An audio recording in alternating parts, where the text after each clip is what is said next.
Важно е да се подигне свеста за сето она што представува превентива и имунизација и ниту еден родител не треба да се соочи со пертусис и морбили. Болести кои ги имавме во земјава последниве неколку години и тоа токму поради намалување на опфатот за овие две вакцини, вели професор Грозданова. Според последните податоци, зголемен е опфатот на имунизација во 2024 година во однос на претходните 3 години. Сепак и понатаму загрижувачки е фактот за ниски стапки на вакцинација во урбаните средини. Имаме неколку скопски општини, најурбаните Цендар, Карпош и Аеродром, каде што опфатот со оваа вакцина навистина не е многу низок, под 60-70%, она што е битно да се знае, и тоа не доведува во висок ризик од појава повторна на епидемија со морбили.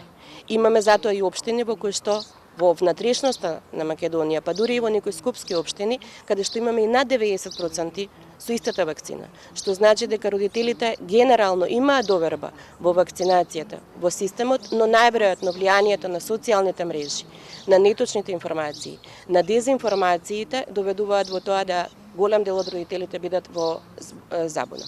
И иако имаме постигнато прогрес со вакцинацијата овде во Северна Македонија, се уште постојат пропусти и јазови.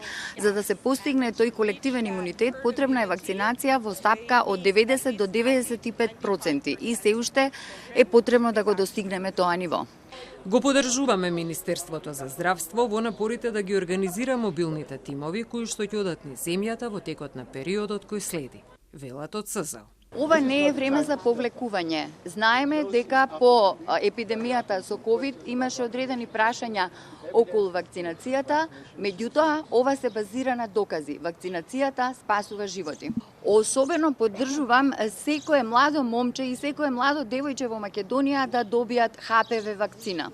Во меѓувреме, Здравствен дом Скопје ќе организира повеќе активности во 39 населени места, во сите градски и приградски општини на Скопје за теренска вакцинација на деца кои ја пропуштила поради различни причини.